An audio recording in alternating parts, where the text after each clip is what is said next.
terputusnya amalan. Idza mata ibnu adam inqata'a min amalihi illa salas: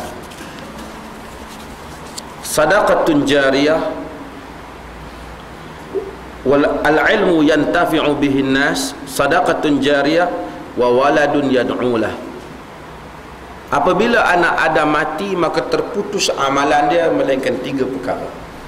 Terputus amalan dia, melainkan sedekah, melainkan ilmu yang memberi manfaat, yang mana orang lain ambil manfaat daripada itu. Ilmu itu merangkumi banyak perkara. Tuan-tuan, ramai orang salah lah masalah ilmu. Ilmu ini merangkumi, kadang-kadang tuan-tuan dengar kuliah, tuan-tuan dapat sikit ilmu, tuan-tuan balik bagi tahu anak-anak tuan-tuan, itu ilmu, dan anak-anak tuan-tuan beramal, itu termasuk dalam ilmu yang dia bermanfaat. Mungkin yang beramal tu ialah isteri kita manfaat. Mungkin yang beramal tu anak saudara kita yang duduk dengan kita, manfaat. Mungkin dia adalah anak tiri kita, bermanfaat. Maka tidak bererti ilmu yang diberikan oleh kita kepada siapa saja bermanfaat, termasuk yang kita ajar, bukan kepada anak kita, kepada orang lain pun bermanfaat. Bila kita mati, selagi insan itu mengamalkan ilmu itu, maka ilmu itu dianggap bermanfaat untuk kita, kerana dia dapat amalan itu kerana kita. Kemudian sedekah jariah, tuan-tuan, bagi satu projek yang berterusan. Apa projek berterusan? Banyak. Tuan-tuan bagi pembinaan, tuan-tuan hidupkan seorang yang jahil sehingga dia ada ilmu, tuan-tuan bagi kat dia keuangan sehingga dia belajar.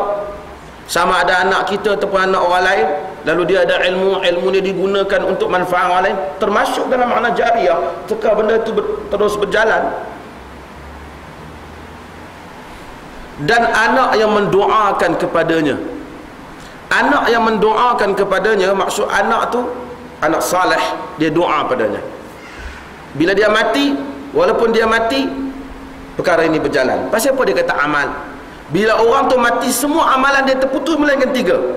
Sebab 3 ni amalan dia. Ilmu, amalan dia.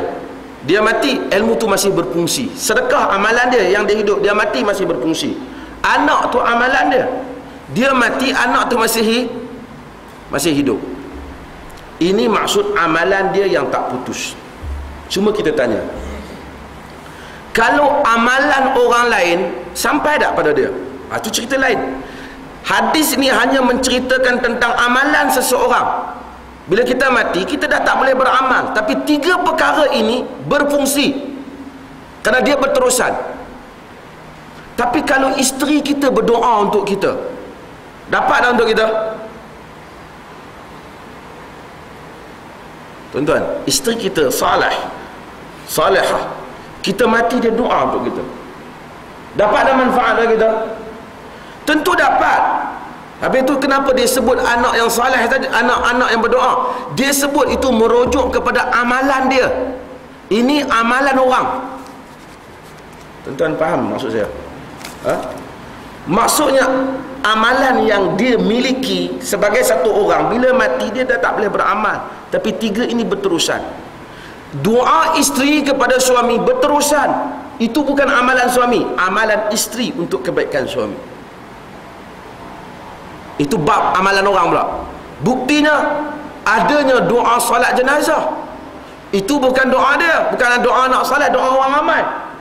Quran menyebut tentang orang-orang walladzina ja'u min ba'dihim yaqulun rabbana ighfir lana wa li ikhwanina alladhina sabaquna bil iman wa la taj'al fi qulubina ghillan lil ladzina amanu rabbana innaka ra'ufur rahim.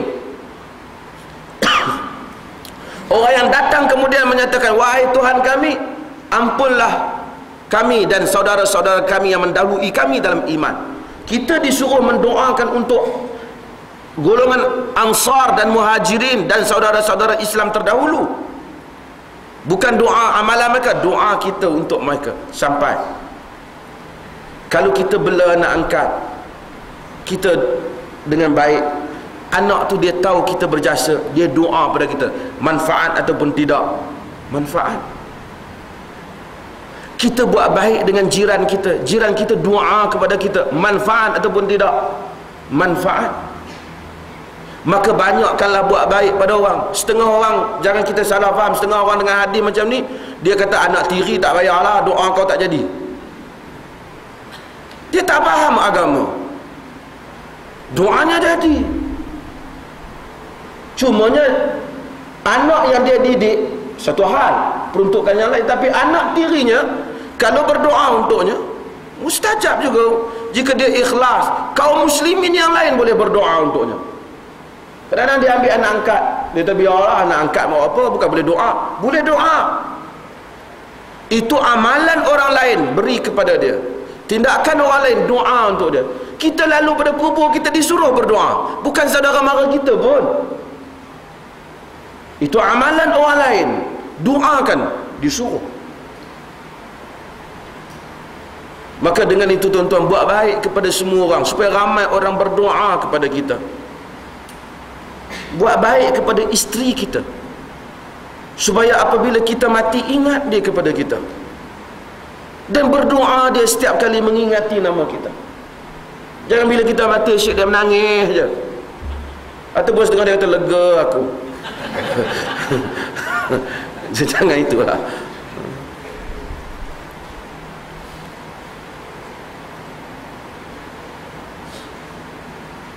Supaya isteri kita bila ingat nama kita, dia doa kita. Buat baik kepada anak-anak kita supaya dia berdoa untuk kita. Sedemikian kita buat baik orang-orang di bawah kita, anak isteri kita, anak suami kita, kita buat baik kepada mereka. Mudah-mudahan mereka berdoa untuk kita. Dan kemudian tuan-tuan, memberikan, kadang-kadang kita salah dalam hal ni, kita bagi pada orang satu, kita beri pada isteri kita, sedekah untuk kita. Kita beri kepada anak kita, sedekah untuk kita. Nabi SAW bila dia nak kahwin dengan Ummu Salamah ada anak. Rasulullah SAW doakan untuk anak-anak Ummu Salamah. Nabi jaga dengan baik, Nabi hormat dan Nabi sayang kepada anak-anak Ummu Salamah. Saya sebut hal ini supaya kita semua faham pada noktah. Jangan salah faham nanti kita kata anak angkat ni biarlah, aku dulu masa ni tak ada anak angkat aku tak nak lah, kata lalilah. Nabi sendiri ada anak angkat Zaid. Nabi sayang kepada Zaid. Bukan anak tiri pun, anak angkat dia. Nabi sayang kepada dia. Nabi doakan untuk Zaid. Ibnu Abbas hormat pada Zaid. Dia tahu, dia kata ini orang yang dikasihi oleh Rasulullah SAW. Cuma Nabi, sehingga Nabi sanggup pada peringkat awal bagi Zaid bin Muhammad. Zaid bin Muhammad, anak Muhammad. Cuma Quran turun, Quran suruh tak benarkan tabanna, membinkan anak kepada kita sedang. Tapi Nabi walaupun tukar, Nabi tak nak bin kepada Nabi, tapi tetap dia orang yang Nabi sayang.